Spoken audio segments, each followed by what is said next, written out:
And now, the lowdown with economist and political strategist Elson Low.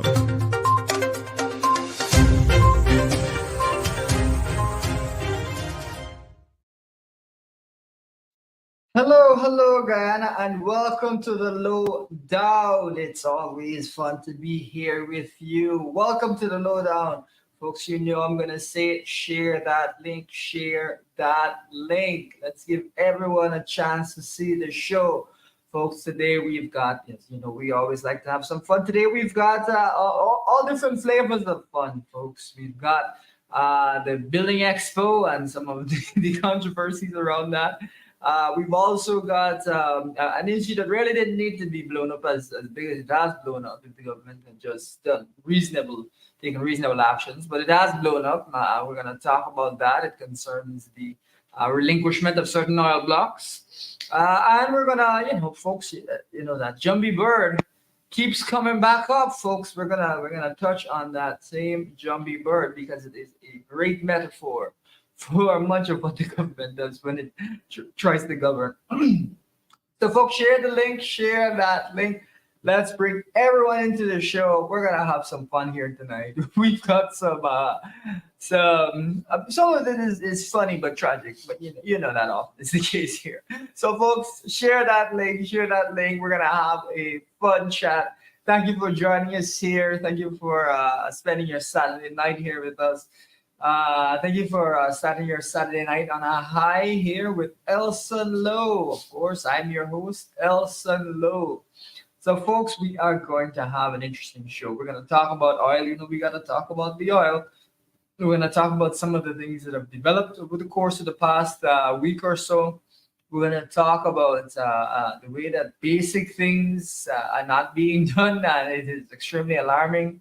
We're gonna go over all of that, folks. We're also going to talk a bit about different dimensions of the Building Expo, some of the president's actions, which have really, I think, concerned a lot of Guyanese and corroborate reports that we've been getting from PUP supporters and party members across the country whenever the president goes on outreaches. So that is going to be an interesting segment of the show as well.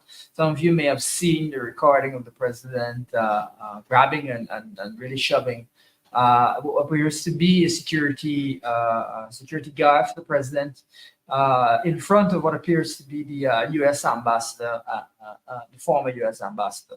So, folks, we're gonna get into that in a second. Alarming, we gotta get into these things. But we always like to have a good time here on the Lowdown to go over these incidents, to go over what's going on in the country, to help you get a better understanding of what's going on. And of course, what it means for you in your daily life, folks. What it means for you. So share the link. Let's bring everyone in. Let's give everyone a chance to see the show. We love having a good time here on the Lowdown. Thank you for being here with me, Elson Low, your host. Thank you for being here for another Saturday. And we're going to have a fun chat, folks. Some of this stuff, I'm a little bit disturbed by what I saw with the president, so we'll go into that. But for the first bit of it, we're gonna jump into our first meme of the week. We start off with some memes, so let's get going. And our first meme of the week will be up there in a second, folks. You'll be able to see that. There it is. Are we good to go there, operator? Yes, there we go. Someone says, if it's not CPL stressing me out, it's GPL. Goodness, GPL. There've been some long blackouts in the past few days. Not even having particularly bad weather, but long blackouts. Sometimes the blackouts before the weather kicks up. Really disturbing. And the question is, are we just going to continue to see people being stressed out by GPL? it is really alarming. Another person was remarking that if GPL could kindly turn on the sun before they give these blackouts, because it is terrible when you don't have any current and that sun is beaten down. We've had a hot summer here in Guyana. In fact, last month is the hottest month on record in the entire history, as long as we've been keeping records. And so, quite rightly, citizens are saying if GPL could kindly turn on the sun before giving us blackout, we'd appreciate it. Goodness me, goodness me. And one of the things, of course, I'm sure the people in GPL are trying their best. They're just being mismanaged by the government there. But one of the interesting things that we want to point out to you guys again is that the government is spending billions of dollars on a new source of electricity. But it would seem to me that the first priority is ensuring that you have stable electricity currently before you go and add capacity. Because what's going to happen is you're going to have all the electricity you want, but it's not going to be available because GPL is going to continue to have blackouts. That to me needs to be an area of focus. I believe they've gone to Parliament for some funds towards that, but we haven't seen improvements in the past when they've gone to Parliament for funds. For GPL, we haven't seen GPL actually make progress, any substantial progress. I can't believe that the government is going to focus on the provision of more electricity. They say cheaper, remains to be seen, electricity, without addressing the blackout problem. It seems to me to be utterly ridiculous. So people are going to have to keep being stressed out. Of course, it's CPL season. Guyana Amazon Warriors having won, I believe, their first match. Very pleased for the Warriors. Less so about GPL's performance. But that's not all, folks. That's not all. Let's jump across to the next meme here as we see. So now GPL at the Building Expo, that is this weekend. GPL says, serving you at the Building Expo. Check us out. My, I gotta say, GPL's had a lot of courage because a lot of Guyanese have a lot to say to them. In fact, someone was remarking that GPL had turned off, I didn't know about this myself, but had turned off the comment section on their Facebook page. And so the person was advising people to print out all the comments that they had intended to make to GPL and to bring them to the Building Expo. So I don't know if that's going to be done. However, I do know that over 100 people had laughed at that particular post. So it's quite possible that people will do that. Brave GPL, check us out at the Building Expo. I don't know what they're expecting people to say to them or what they're going to say to people, but it should be interesting one way or another. Listen, we know that folks at GPL are doing the best. We know that the attendees, the people representing them at the Building Expo are not the ones causing the blackout.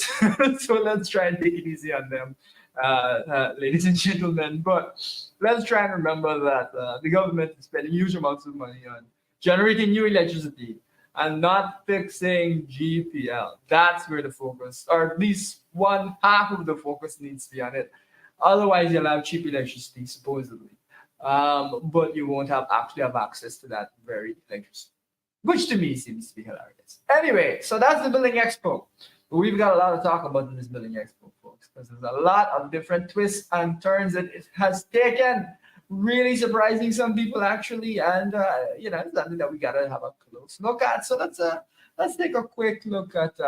Let's jump to the next slide here, folks, as we continue. So someone said, right now I'm on Shein, looking for a land on the East Bank to buy. Goodness me, folks, goodness. That's a rough one. Shein, as some of you may know, is a discount retailer of clothing outside of going out of China, I believe. And so clearly people are so frustrated by the lack of access to land that they're looking anywhere they can, even if it's at a discount retailer. I think the person is also saying that it might be expensive to purchase land again, which is very true. So yeah, that's difficult. That's difficult. Let's jump across to the next meme here. If we get it. Actually, let's go back. Let's go back. I don't think we have that one up here, but fortunately, I remember it, folks. Folks, we're working hard here.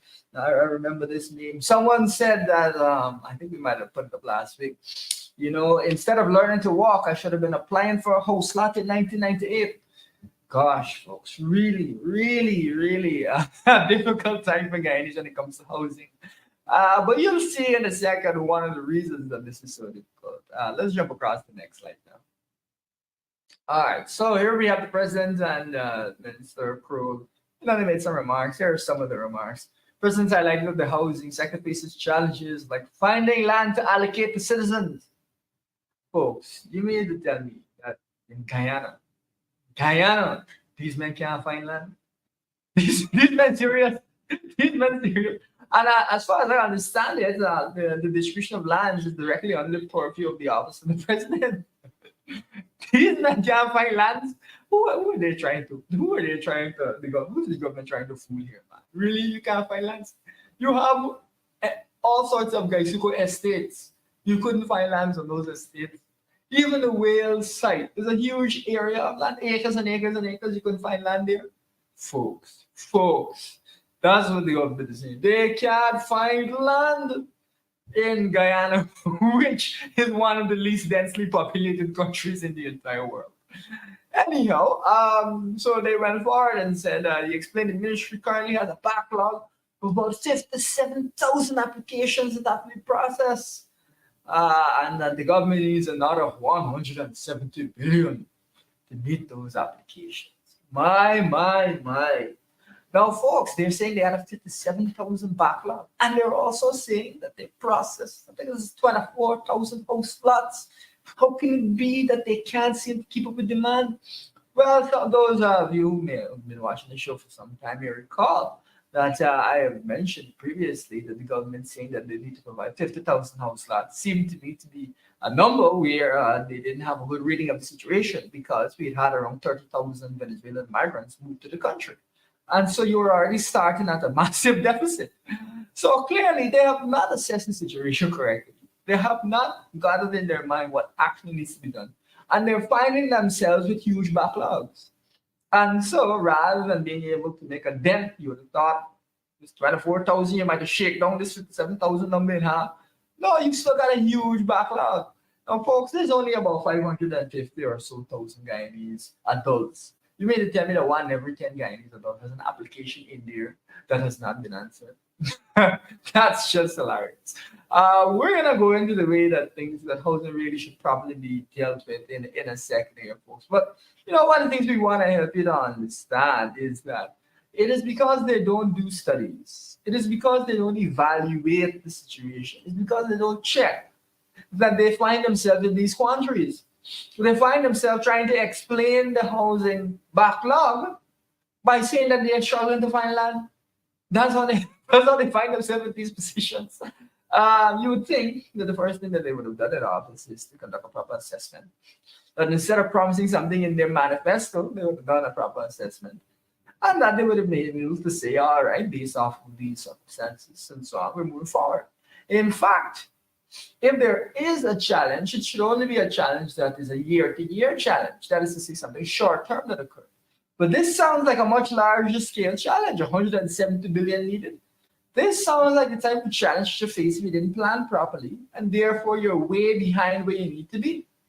And so, it's just a classic example of why things can't seem to work right here in good old Guyana. But folks, it doesn't have to be like this. We'll give you an example. Actually, of a country that does a good job with housing, a country that is renowned for doing a good job with its housing. And that country is Singapore. Now, that is a country many of you are familiar with. What we like to think, the way we like to think about the future for Guyana is Singapore plus. That is to say that you're going to have a system where you have low taxes and very strong and robust and prosperous businesses and people are well off. But at the same time, you have a nice social safety net to ensure that citizens, especially the vulnerable and those in need, especially those who might be finding it difficult and continue to try to work on their studies, are able to be taken care of. We believe that every Guyanese deserves opportunity. We believe that every Guyanese, that no Guyanese should be living in poverty. And we will continue, one, to help to deal directly with poverty alleviation through our programs, and then two, to help Guyanese to be able to move forward in their lives and get better jobs and so on and so forth. So that is our policy philosophy. And whereas the government likes to say they're little Dubai, we like to think about ourselves as being Singapore plus. Now, folks, from that perspective, let's get a sense now. We're just going to do a quick video of what it is, what housing is like in the housing programs are like in Singapore. How does that actually function? So we're going to jump into that, and then on the other side of it, we're going to discuss that a little bit. Public housing is often considered low in quality and high in crime, but it's a totally different story in Singapore. Government-built apartments in Singapore are clean, safe, and well-maintained, and about 80% of Singaporean households live in them.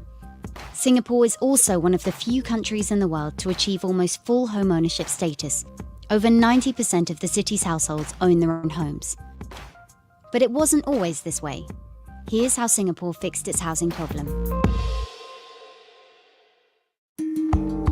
In 1959, when Singapore obtained self-governance from the British, the city was having a severe housing crisis, struggling to accommodate its growing population. In 1960, Singapore's first Prime Minister, Lee Kuan Yew, and his government set up the Housing and Development Board, or HDB, a public housing agency with a mission to build rental units for the poor. At the time, many immigrants, including those from Malaysia, were living in unhygienic slums. Amid increasing racial tension between Chinese and Malays, the HDB had a hard time convincing them to leave their informal settlements for new high-rises. Then came the still unexplained fire which broke out in the squatter settlement of Bukit Ho Swee on the 25th of May 1961. An area of 400,000 square metres was razed, 4 people were killed and around 16,000 left homeless. The government successfully rehoused all of the fire victims within a year and built new housing on the site of the disaster in the next 5 years. Its speedy reaction won over the people and paved the way for future public housing projects. Singapore must be one of the few places in the world where a statutory board satisfactorily completed everything it set out to do in its first 5-year plan.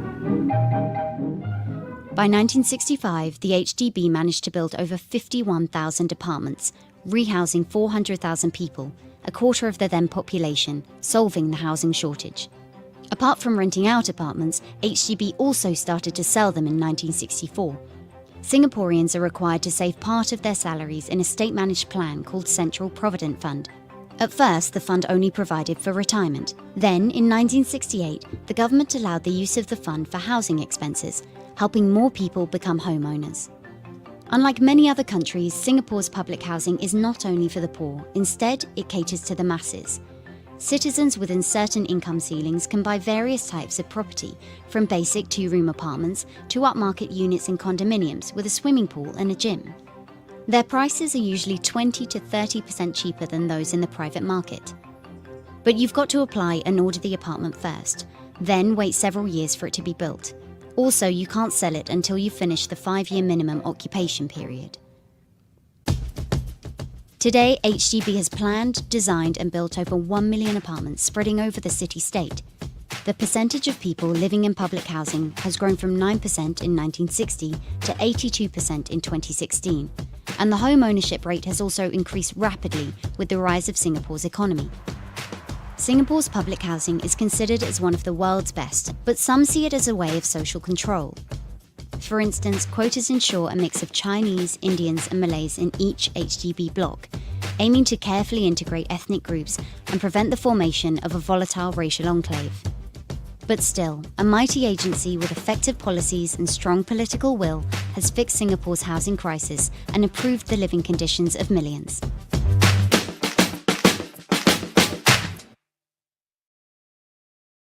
All right, folks, thanks for being looking at that video for a couple of minutes there with us. A couple of things, quite a few things to point out. The first thing that jumps out at me, which I find to be interesting, a little off topic, but interesting. You had a major fire which burned down 400,000 square feet of housing, and only 4 people died. And yet in Guyana, in one dorm, we've got endless people dying. Isn't that crazy? 400,000 square feet, billions upon billions, and only 4 people died. But in Guyana, we can't keep our children from dying in fires. I am guessing that Singapore would have had a better fire service and structured fire programs as opposed to the sad things that we see in Guyana. Anyway, that's beside the point. The The thing that we want to narrow in on is a couple of important things. So they mentioned actually that there were 50,000, 51,000, I think they mentioned, units in 5 years. First thing they mentioned was that there was a plan. All right, so starting off there, we start off there in a way that's a bit different than how the government likes to operate. Okay, first things first, there was a plan. Second thing is, they mentioned that 400,000 people had been housed. Now, the thing about providing housing as opposed to house lots is that you can provide people house lots and they may not have the credit to borrow from the bank to go and build those same houses. Which is why we've set a rent-to-own scheme where the government will come in, build the homes for you. Then you can rent the home, and as you're paying your rent, that is going towards paying for the home. That is what we have said. Now, the other thing to keep in mind, they've said that citizens are able to save towards their home by going to putting money in a fund. Now, of course, Singapore has had high incomes, a high income for a while now, so citizens will be able to afford that again, or not as much. However, we do have Natural Resources Fund, which has quite substantial resources that can be leveraged to build out this kind of housing. And so we have capacity in terms of finances. We know that there's a need, and this is the appropriate way to deal with it. Singapore was able to deal with it and to produce quality housing. Now, the government may be looking to give out, all right, house lots. But the thing is, unless people are able to actually build there, unless wages are high enough, people can take out the loans, you're comfortable building a home, then you're gonna have a situation where you still have a housing crisis, even though you've given people some house lots. So that to me represents a completely wrong-headed understanding of what's going on, a misreading of the situation that ordinary Guyanese face, especially low-income Guyanese. You know, a lot of folks will owe these various appliances and so on, or chair set and so on, and may have had difficulty repaying, and that may have affected their credit. So as a result, it may find it difficult to be able to borrow to build a home. Those are all things that we have to bear in mind about Guyana and our current circumstances. So, to my mind, a rent-own scheme is a much better way of approaching this, where the government builds these homes. You can even have the government come on a plot of land you own. The government can build a home for you there, and you just have an arrangement where you repay a certain amount of money to the government. And those are all arrangements that could be considered. But the point is, you have to have a structured plan. You have to assess how much of these things need to be done. You need to proceed from that perspective. Now, of course, because the government is not proceeding from that perspective, that structured perspective, they're coming to us now to say that they're struggling to find land. You know, to say that there's nothing left on the East Bank for people. You know, this is just very sad, very sad. But if you thought that was bad, sadly there's even more here to look at that is concerning, even more that is concerning. And so we're gonna jump right into that as well, because now we've got. Let's pull up a picture of the president there. That's the next slide. There we go. So we got the president there. We all know the places on. I guess he was right. If you look closely, you'll see that Jagdeo is giving him the side eye in that particular photo. I don't know if you can see that, audience, but he gets a little bit of a side eye. I don't know why he's getting a side eye, but we'll leave that. We'll leave that. The president, of course, went to the Building Expo opening or whatever it was. Went there with quite a few people, bodyguards and so on, as expected. But citizens have been alarmed by his conduct. Actually, we've been getting reports from PPP members and PPP supporters that when he goes on outreaches, he pulls and pushes people. And someone else today mentioned to me that it's not the first time they've seen him do something like that. I didn't mention it really before because, that's just hearsay necessarily. But now we have evidence before us of the president doing exactly what it is that people have been complaining to us that he's been doing to them. The expression that they use is he's hogodonging them. Does that sound like I made that up? That's an expression that people have been using. But let's look now at what happened at the Building Expo, and you can make up your own mind regarding this particular incident. There will be a booth designated to that here tonight. So persons who are unemployed and looking to become employed, they can come down here to the Providence National Stadium and they can find out more about how they can improve their skills, how they can become employed, gainfully employed, that is, in whatever sector they may decide, specific fields. There will be a booth designated to that here tonight. So persons who are unemployed and looking to become employed, they can come down here to the Providence National Stadium and they can find out more about how they can improve their skills, how they can become employed, gainfully employed, that is, in whatever sector they may be. Goodness me, folks. Goodness me. President reaching over and grabbing the person and hauling him, physically hauling him over. As we've said, we've received reports from PUP supporters and PUP party members that this is the way the president has been conducting himself on outreaches. Now we're seeing in the full face of the public him grabbing and shoving people, grabbing and shoving someone, just as we received those reports.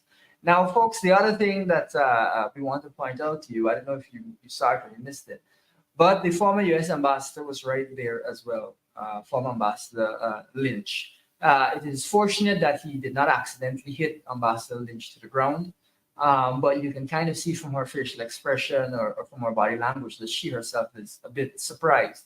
And you've actually seen citizens on social media comment that the ambassador looked surprised. Now, if this were just a random minister, you would say that this is bad enough.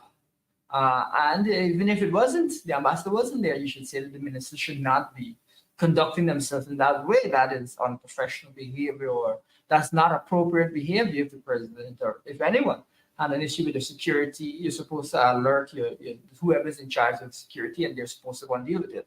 Why are you physically grabbing someone and pulling them like that? That to me is pretty alarming. That's the first thing. The second thing is this is the head of state of Guyana.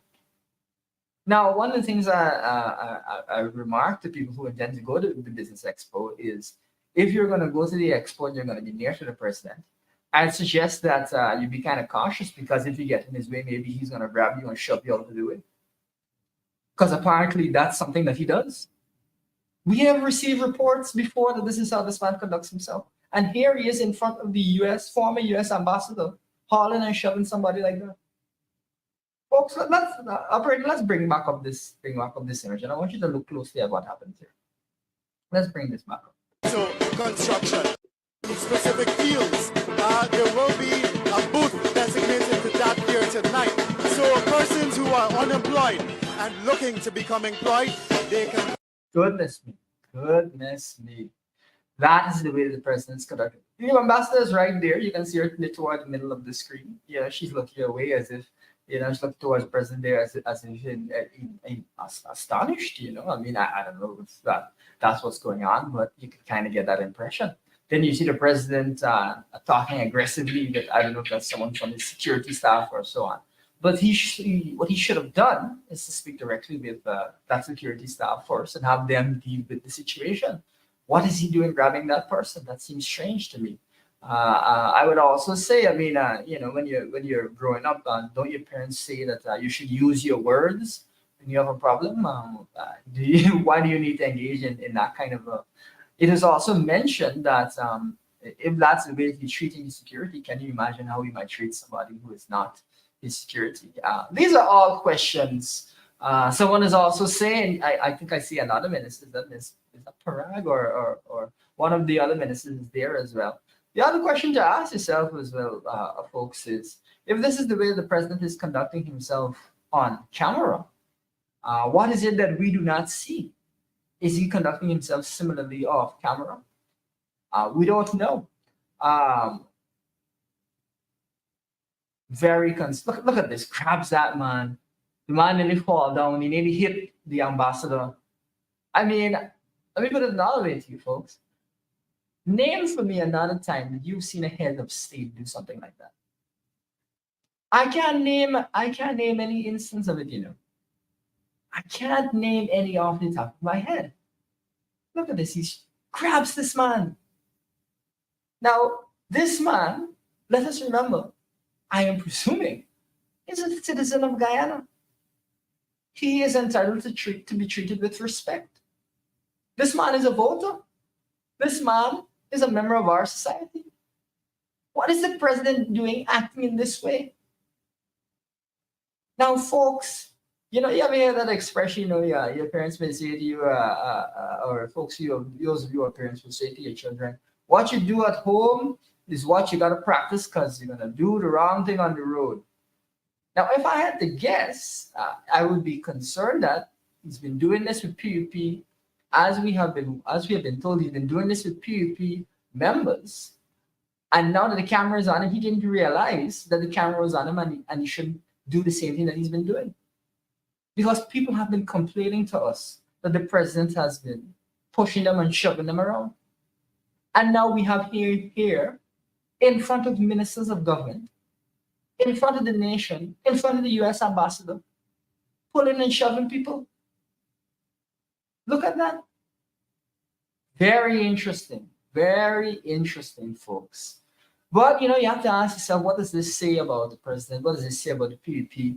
What does this say about the way that they believe that citizens should be treated? It is very concerning. It has alarmed me.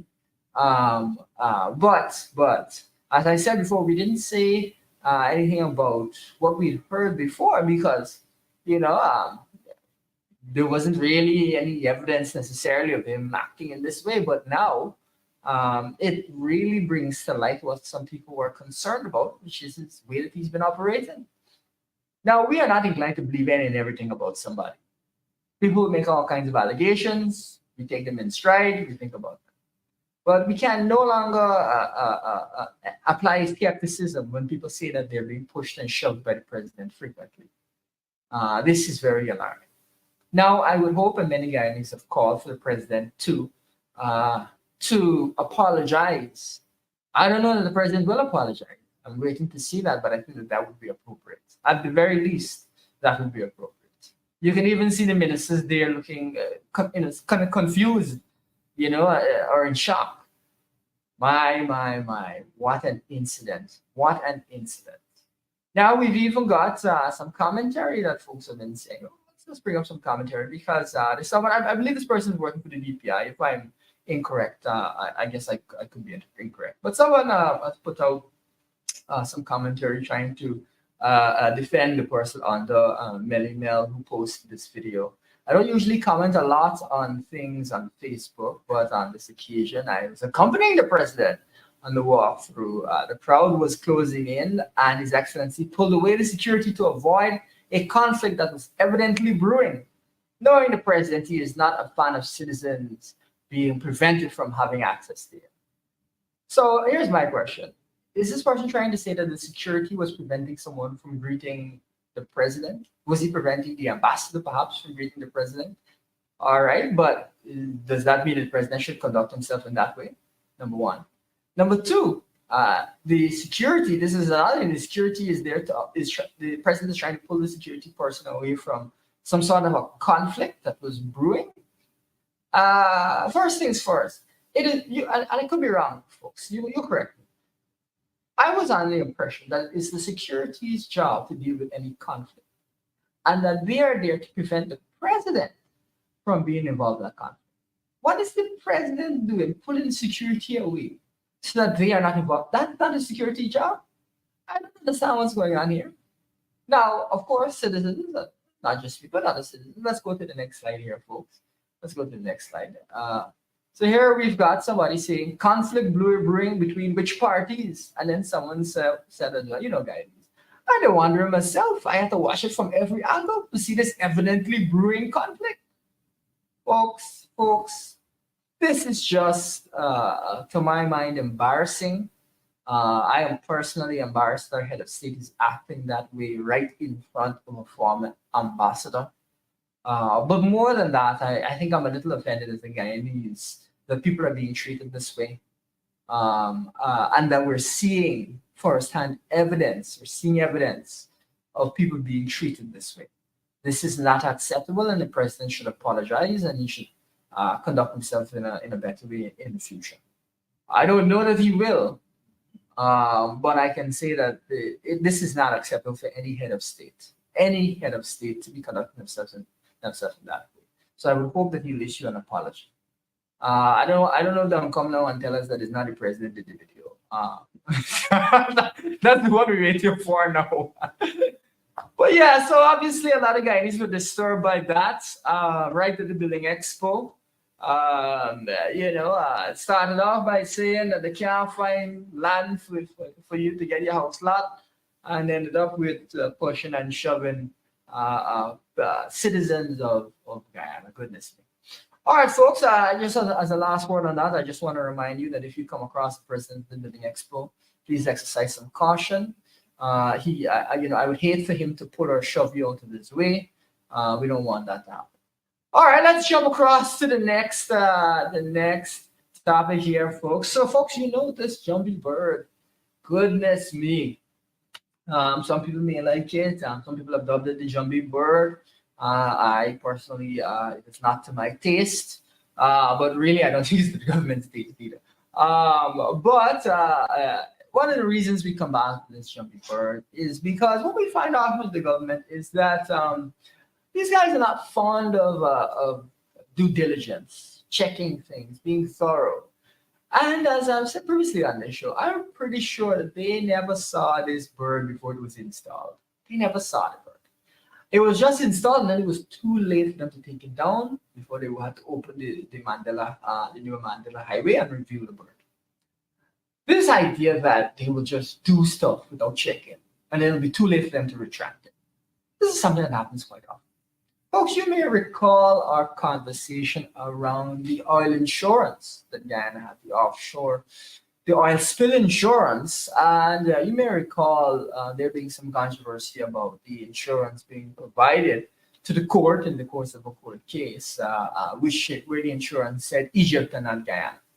And where the judge, I've gone over those remarks many times over, the judge indicated that the EPA never even checked the insurance to see whether it was the appropriate insurance. And of course, if you don't check it, that's how you end up with an insurance that says Egypt and not Guyana. Of course, I could be wrong, but I consulted with a few lawyers. They think that it's problematic. Nonetheless, that is one perspective on it. But folks, as we now continue in oil and gas matters, some of you may recall that about a week ago at the press conference, I made some remarks on behalf of the opposition regarding the relinquishment of some blocks. We spoke about this on our last show as well. And really, the situation has continued to develop. So I wanted to mention it to you again. In fact, there's more developments that are particularly important. Well, one of the things that we said then was that while Exxon saying that they would need another year before they relinquish blocks that they're due to relinquish in another month or so, that them saying that that's due to COVID might be a reasonable reason. Now these blocks are potentially have a billion, maybe 2 billion barrels of oil in them, as much as 50 years of Trinidad's oil production. So we're talking about potentially huge amounts of oil. But I think what we remarked is that it's perfectly reasonable that COVID-19 would have caused some delays. What we need to see is some assessment, some due diligence be released by the government. Now, you think that something like that, the government would come back and say, we agree that due diligence needs to have been conducted. We conducted due diligence. Here is the due diligence. Boom. Story done. Everybody goes home satisfied. But no, the government said they don't want to talk about that. Of course, we saw the AFC come out and say that Exxon's operations were not inhibited by COVID because they were classified as an essential service. Now, it's possible that even if you're an essential service, you may have still been affected. As an example, I was pointed out in the media that I think it was some 14 members of one of the drill ships caught COVID and had to quarantine and so on and so forth. All right, no problem. But the crux of it is you need to have an evaluation. The government, in attempting to distract from this issue, which picked up a lot of pace and concerned a lot of people, pointed out that former President Granger is the one who granted this extension. They put up the letter with him granting the extension. Well, the first paragraph in the letter of the agreement indicated that, guess what, folks? Guess what it indicated? That you have to conduct some due diligence to check to see whether or not the operator has been affected and if you need to adjust this extension. That is to say, more or less, exactly what we said at the press conference. So in trying to distract from the issue, in trying to defend themselves, to say, oh, it's Granger, is not them, they also released information which said that they should do exactly the same thing we said that they should do. But you know what's my question? And I want you to think about this for a second. Viewers, you think before those people release those letters, trying to defend themselves and blame Granger, you think they read that letter before they released it? Or just like this jumpy bird, they didn't check? Who would release a letter which in its contents is going to put you even more on the hot seat? I thought they would say something like, Granger did it, ask him, and then Granger would have to come and defend himself. But they released a whole letter, and the first part of the letter says, you're supposed to conduct the due diligence that we said that you're supposed to conduct. So now at the press conference, when confronted with this information, what do they say? Oh yes, we did indeed conduct some due diligence. They could have avoided all of this if they had just said, we agree with the opposition. You must conduct due diligence. We did conduct the due diligence. Here is the due diligence. Could have avoided it all. Now, there's some people who will say that this is because they are extremely corrupt, and therefore they can't say that they're conducting due diligence. There's other people who may say that they're just not checking anything. And so just as they didn't check the jumpy bird, they didn't check the letter that they released to try and defend themselves. I mean, come on. Now, the other side of this is, what we have said is not just that you must do due diligence. We said that you must release the due diligence. And of course, the government says, no, they're not releasing that. Folks, let me ask you something. Do you believe that they did due diligence? Do you believe that? If they are releasing a letter to try and throw the burden on the opposition and create a controversy and blame the opposition, and they're not even reading the letter they're releasing, you think these people are checking to see whether or not Exxon is telling them the truth, the facts, whether it's appropriate, whether the timeline needs to be adjusted? According to the letter that was released, it seems, and this is the point out in the media, that they should have done about a dozen reviews. Do they have a dozen reviews to come and show people? Do they have that available? Folks, it is unbelievable that we continue to have a government that doesn't want to do the basics. Basic, uncontroversial things. Uncontroversial. Why is it that there's a whole big tra-la-la, over this, when it is such a simple thing? Now some will say that's because these guys are corrupt. So they can't agree that due diligence must be done. Some will say that that is what is really going on. Now, of course, you've seen in the papers some seriously aggressive attacks on the government because people are concerned.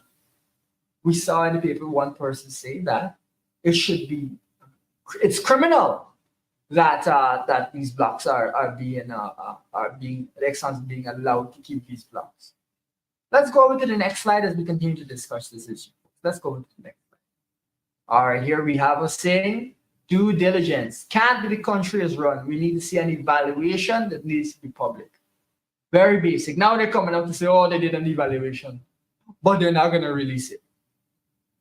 Folks, if you did an evaluation, why aren't you releasing it? What's the big deal? What's the problem? The company has come up publicly to say some of its drill ships were excuse me there, folks. Some of its drill ships were affected.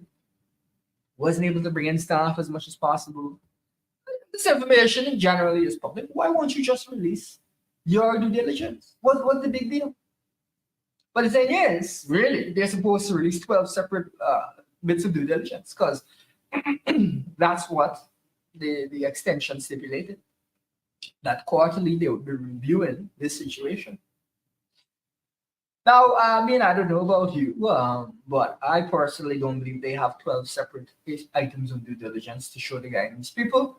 I could be wrong, but I'd be pretty surprised if they had 12 separate reviews to show the guidance people. That's very interesting to me.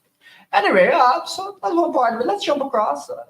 Go to the next slide as we continue. So this is the Stavo block here, 20% of which is due to be returned to the Guyanese people in October. Of course, you've seen that deadline pushed back by a year based off this discussion. To my mind, it's perfectly reasonable that there would have been interruption. As I said, we need an evaluation. As an example, we need an evaluation to tell us whether a year is the appropriate period of time. Now, it could be that 3 months is appropriate. It could be that 6 months is appropriate. It could be 9 months. Our information coming out of the Department of Energy is that because of the high degree of uncertainty around COVID, they provided a year as their timeline. They figured that within a year, you'd have some clarity regarding COVID. But they included a provision for review. Now, folks, if there are workers who had to be quarantined, what was quarantining during COVID? A couple of weeks, right?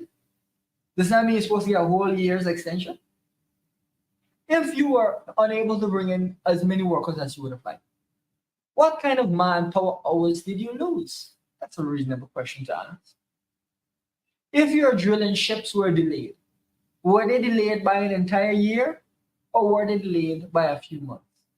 These are questions to ask. Now, it is perfectly reasonable that there were delays and that an extension is required. But what is also reasonable is that there should be due diligence and an evaluation. That is perfectly reasonable. For the government to be, we're not going to even talk about due diligence.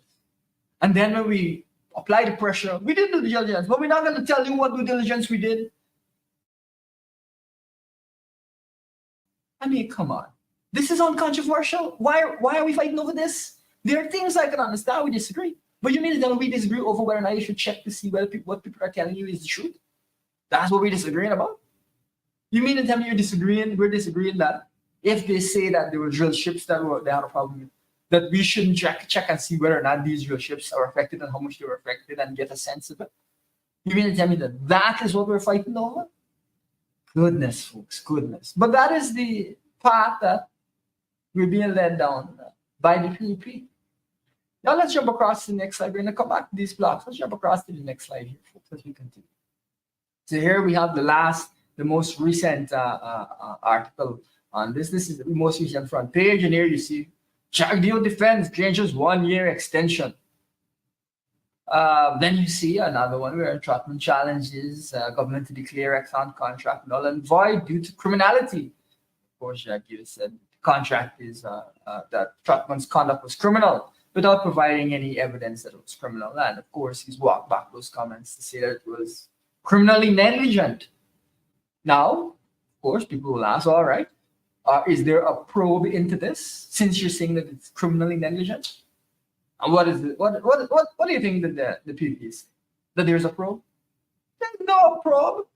They're saying, if you could provide evidence, then we'll probe. And I'm thinking to myself, you are the one who said it was criminally negligent, not the newspaper. Why are you asking the newspaper to provide evidence? You were supposed to be doing an investigation. I mean, unbelievable. And at the bottom of the paper there, you may notice that there's an indication. We've talked about the $214 million that the first audit of the commission indicated might be able to recover. And Jagdeo has now indicated that's been reduced to 11 million. Reduced from 214 million to 11 million. I find that to be very interesting. We're gonna go into depth on that in another show, folks. We don't have the time to do that right now, but we're gonna go into depth on that in another show.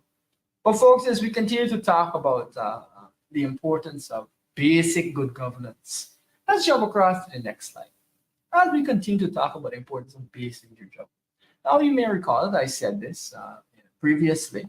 In our last show, I made these remarks. You may recall those remarks. You may find them interesting. Which is where the CEO of Hess, I believe, said during COVID, we really had a force majeure period because Exxon couldn't even get workers in the country. We couldn't run 3 rigs for exploration. So we took that exploration drilling pause. All right. Now, here's what I find interesting. So here's what Chad Hughes said at this press conference. Exxon brought in information and gave a full report to the Ministry of Natural Resources on how their original exploration plan was affected from 6 rigs down to 4 because 2 could not be mobilized. Now, Piaggio was saying 2 rigs could not be mobilized. But the operator is saying 3 rigs could not be mobilized. Folks, you understand why they have to check these things? So which is it? Is it 2 or is it 3? I don't know. What I know is that you're supposed to check. I don't know whether it is more rigs, less rigs, what the problems were, but I know the government is supposed to check. Did the government check? Did they just say, oh, well, I guess sure, I guess sure? Or did they actually do a proper investigation of this? Did they evaluate this? What were the factors involved? Did they look at the manpower, how that was affected, how the drilling campaign was affected? Did they look at delays? What did they do? Because right here, just in comments that people are making, you're seeing a discrepancy in terms of what actually happened. Jaguar said 2 rigs. The operator said 3 rigs. Which is it? This is why due diligence is necessary. It's not because we just want to harass people. It's not because we don't like the operator, we don't like the government. It's because this is normal good governance. You need to have clarity as to what the facts are. You need to evaluate what happened. And you need to make a decision which, once made, can be justified, can be put out to the public, can satisfy Guyanese, and can stand up to scrutiny. It should not be that you are refusing to release your reports. With respect to the opposition's call for reports of such due diligence to be made public, Vice President said there is no need for the government to do this. Wow. Chief policymaker was also not inclined to make government reports on this matter public to ease tensions of other stakeholders. If there is no issue, if due diligence was done, then they should release that due diligence. But I'll tell you what I expect to see. I expect to see in that due diligence an explanation as to why one person is saying 2 rigs and another person is saying 3 rigs. And there could be some explanation, some confusion, somebody misspoke. Perfectly reasonable. But I expect to see an explanation. I mean, come on, guys. This is what we're fighting over. Basic things like this. But is this the first time that on this show we've had to bring up issues that shouldn't be controversial, that are controversial? Folks, and I give my operator a second just to bring up back that jumpy bird. Just if the operator can bring up back that jumpy bird for us here. If the operator can bring up back that jumpy bird. It should not be controversial. But if you're going to unveil a monument which is supposed to symbolize the Guyanese economy taking flight, that you'd want to have a monument which people would not criticize. A monument that at very least people would say that looks good or it looks reasonable. People would say that. Instead of putting forward a monument where it looks like you didn't even check the monument, that's controversial. But that's the whole way the government is being run, where things that shouldn't be controversial are controversial. Now, some people may like this particular word, some people may like it. I don't particularly think that it's appropriate. I think that a different word wouldn't be appropriate. That's just my feeling of it and the feeling that's been expressed by a lot of guys. But what I'm getting at is, it should not be that every guy who's in the heart of heart thinks that you don't check the basic things. Now let's go to the map of the established block, just to hit home some perspective of this for you guys. You're looking at 20% of that block that has to be given up. 20%. Potentially billions of barrels, potentially as much as 50 years of Trinidad oil production. And you're going to come and tell me that you don't need to do due diligence, or it's no biggie. And then when you pressed on it and you put your back against the corner, you come out and say, oh yeah, we did do some due diligence, but we ain't gonna tell you what we did. This is 50 years worth of Trinidad oil production. Everybody in Guyana will be rich from that alone. And you are out here telling us, oh trust us. When you released a letter trying to attack the opposition, say, oh, it's Granger do this. You didn't even read the letter you released, and you put yourself in more hot water. And we are supposed to believe that you did due diligence. Show us the due diligence. Folks, you know, we face this sad, frustrating situation day after day. You know that we're talking about huge amounts of money here, billions and billions of dollars, and yet government doesn't seem to get it, folks. Some people may say that they're extremely corrupt. Some people may say that their incompetence knows no bounds. All I'm saying is, I don't know who in Guyana would disagree with the idea that, on a basic level, you should just check and verify stuff. You know, funny to be quoting Ronald Reagan, but he, I believe, used to say, trust but verify. No problem, all right. It is not that we're saying that these blocks should be taken away from Exxon. We're not saying that, at least that the APNU is not saying that. What we're saying is, do some proper evaluations. I mean, okay. Folks, on that note, we're going to close. You know, it's always very frustrating that we have to deal with these types of things. This issue didn't need to be an issue. The government could have just said, we agree with the opposition. What Elson said is correct, and we will conduct some due diligence. Instead, you had something like, I don't know, 7 articles in 7 days on this topic, creating a whole firestorm. That was necessary.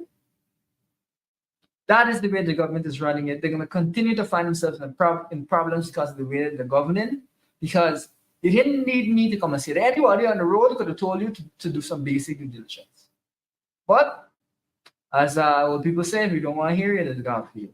And on that note, folks, thank you for tuning in again for the lowdown, and you have a good rest of the evening.